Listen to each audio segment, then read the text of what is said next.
BRS ఎమ్మెల్యేలు అందులోనూ రోజు కేటీఆర్ చుట్టూ తిరిగే ఇద్దరు ముగ్గురు ఎమ్మెల్యేలు తమతో టచ్లో ఉన్నారని పీసీసీ అధ్యక్షుడు మహేష్ కుమార్ గౌడ్ పెద్ద బాంబే పేల్చారు.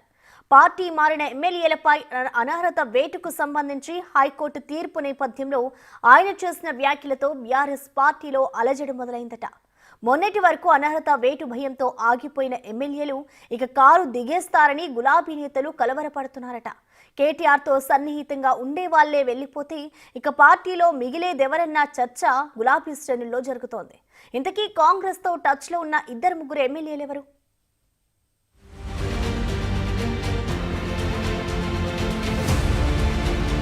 పార్టీ మారిన ఎమ్మెల్యేలపై అనర్హత వేటు వేయాలని న్యాయ పోరాటానికి దిగిన బీఆర్ఎస్ కు హైకోర్టులో చుక్కెదురైంది.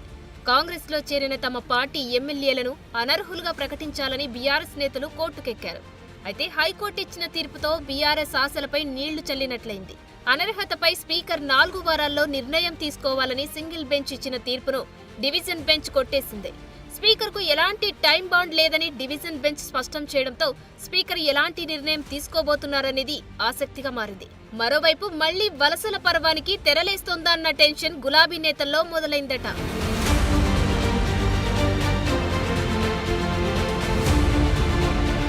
పార్టీ ఫిరాయింపులపై స్పీకర్దే తుది నిర్ణయమని హైకోర్టు స్పష్టం చేసింది. స్పీకర్ కు టైం బాండ్ విధించలేదంటూ డివిజన్ బెంచ్ సింగిల్ జడ్జి ఇచ్చిన ఉత్తర్వులను కొట్టేసింది.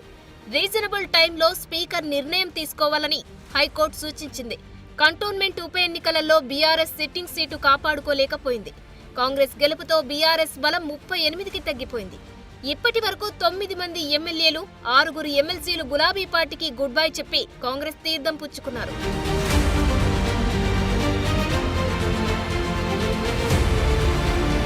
Serilingampally MLA Arikepudi Gandhi, Rajendranagar MLA Prakash Goud, Gadwal MLA Bandla Krishna Mohan Reddy, Banswada MLA Pocharam Srinivasa Reddy, Chevella MLA Kale Yadaiah, Khairatabad శాసనసభ్యుడు దానం నాగేందర్, భద్రాచలం శాసనసభ్యుడు Tellam Venkat Rao, station Ghanpur MLA Kadiyam Srihari, Jagtial MLA Sanjay Kumar Congress లో చేరిన వారిలో ఉన్నారు. దీంతో అసెంబ్లీలో కాంగ్రెస్ ఎమ్మెల్యేల బలం 73కు చేరుకుంది.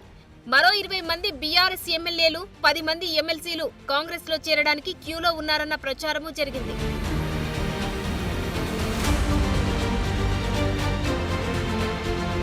ఆ క్రమంలో హైకోర్టు తీర్పు తర్వాత పీసీసీ ప్రెసిడెంట్ మహేష్ కుమార్ గౌడ్ చేసిన వ్యాఖ్యలతో గులాబీ శిబిరంలో పెద్ద బాంబే పేలిందట. బీఆర్ఎస్ పార్టీకి ఎమ్మెల్యేలు, అందులోనూ బీఆర్ఎస్ వర్కింగ్ ప్రెసిడెంట్ కేటీఆర్ చుట్టూ తిరిగే ఇద్దరు ముగ్గురు ఎమ్మెల్యేలు కూడా తమతో టచ్ లో ఉన్నారని పీసీసీ అధ్యక్షుడు పేర్కొన్నారు. మహేష్ గౌడ్ వ్యాఖ్యలతో రాష్ట్ర రాజకీయాల్లో ఆసక్తికర చర్చ మొదలైంది. ఎవరా ముగ్గురు ఎమ్మెల్యేలని పొలిటికల్ సర్కిల్లో ఎవరికి వారు ఆరాలు తీస్తున్నారట. అయితే గ్రేటర్ హైదరాబాద్ నుంచి గెలిచిన బీఆర్ఎస్ ఎమ్మెల్యేలే హస్తం గూటికి వెళ్తారన్న టాక్ వినిపిస్తుంది.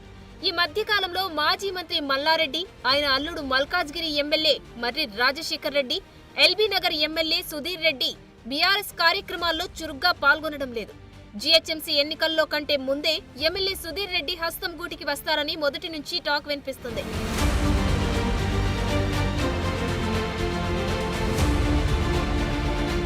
అలాగే మల్లారెడ్డి, మర్రి రాజశేఖర్ రెడ్డిల పొలిటికల్ ఫ్యూచర్ పై రకరకాల ప్రచారాలు జరుగుతున్నాయి. అదలా ఉంటే కేటీఆర్ కి మధ్యకాలంలో అత్యంత సన్నిహితంగా ఉండే ఎమ్మెల్యేల్లో Huzurabad MLA Padi Kaushik Reddy, Korutla MLA doctor Sanjay, Qutbullapur MLA Vivekananda Goud సన్నిహితంగా ఉంటున్నారు. వారిలో కౌశిక్ రెడ్డి వస్తానన్నా కాంగ్రెస్ లో చేర్చుకునే పరిస్థితి లేదంటున్నారు. ఆ క్రమంలో మహేష్ గౌడ్ చెప్పిన ఆ ముగ్గురు ఎవరనేది హాట్ టాపిక్ గా మారింది.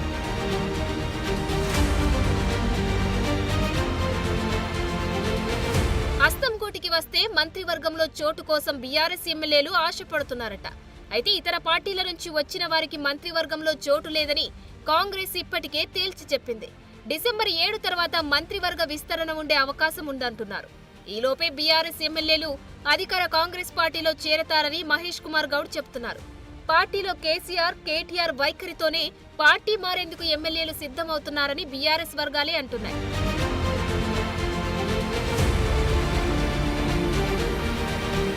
కేసీఆర్ ఫామ్ హౌస్ కే పరిమితమవుతుండటంతో పెత్తనం చేస్తున్న కేటీఆర్ వైఖరి సీనియర్స్ కు తలనొప్పిగా మారిందట. కేటీఆర్ కొందరిని మాత్రమే కలుపుకొని పోతున్నారని పార్టీలో చర్చ నడుస్తుంది. పార్టీకి నష్టం కలిగించే వారిని కేటీఆర్ ప్రోత్సహిస్తున్నారని సీనియర్లు అసంతృప్తితో ఉన్నారట. కేటీఆర్ వైఖరి అలాగే కొనసాగితే రానున్న రోజుల్లో హస్తం గూటికి మరికొందరు ఎమ్మెల్యేలు చేరడం ఖాయమని బీఆర్ఎస్ వర్గాలే అంటుండడం గమనార్హం.